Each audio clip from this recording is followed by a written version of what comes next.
Maluku, pemuda-pemuda yang berakal dan kuat. Pemuda-pemuda yang berakal dan kuat.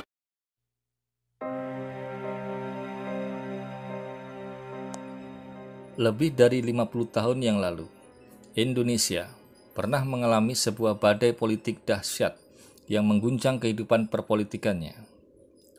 Badai politik itu timbul karena munculnya sebuah peristiwa penghilangan secara paksa dari pucuk pimpinan militer ABRI, terkhusus TNI AD pada waktu itu.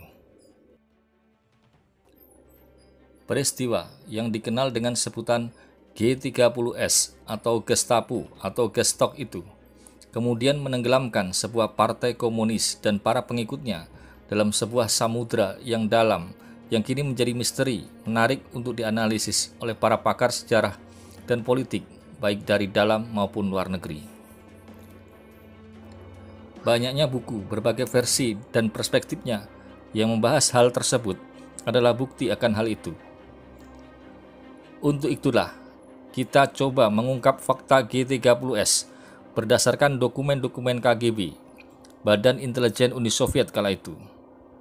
Adalah Alexander Borisovich Reznikov, seorang penulis sejarah yang membuat analisis sebuah teori yang dikenal dengan nama teori Reznikov. Ia yang bersahabat baik dengan Kolonel Jenderal Umar Mansurov, wakil kepala Badan Intelijen Utama di Staf Umum Angkatan Bersenjata Uni Soviet, menyatakan bahwa PKI memang tersangkut paut dengan peristiwa G30S. Ini jika yang dimaksud adalah Aidit, Sam, dan para pembantu mereka di biro khusus, tapi tidak lebih dari itu, tegasnya. Lalu siapa pemrakarsa G30S itu? Dengan tegas, Reznikov menyebutkan Bung Karno sendirilah inisiator gerakan itu.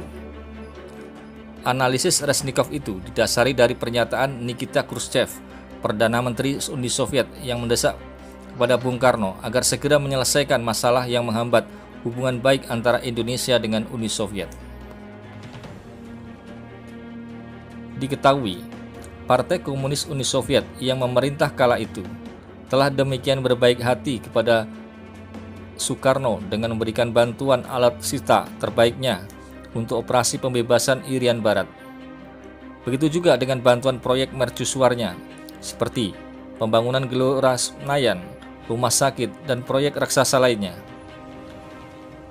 Bahkan, keinginan Soekarno yang aneh sekalipun, seperti mencarikan makam Imam Bukhari dan menghidupkan Masjid Biru yang telah ditutup dan dijadikan gudang peluru pun dipenuhi oleh pemerintah Soviet kala itu.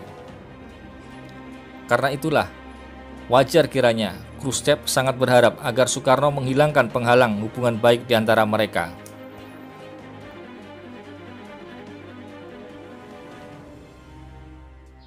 Lantas, siapakah yang dimaksud penghalang oleh Khrushchev? Dalam memoarnya saat Khrushchev bertemu dengan Jenderal Nasution, menyebutkan tentang kekagumannya pada sang jenderal yang masih muda, tampan, dan cerdas. Namun sayangnya, Khrushchev juga mendapatkan banyak informasi kalau sang jenderal ternyata sangat anti PKI dan kawan Amerika. Ini dapat dilihat dari jejak rekam sang jenderal dalam penumpasan PKI di Madiun dan berbagai pernyataan-pernyataannya setelah itu. Bersumber dari memoar dan pernyataan dari Khrushchev kepada Bung Karno itulah, Reznikov berkesimpulan bahwa Presiden Soekarno adalah inisiator, sedangkan PKI adalah eksekutornya dari gerakan G30S.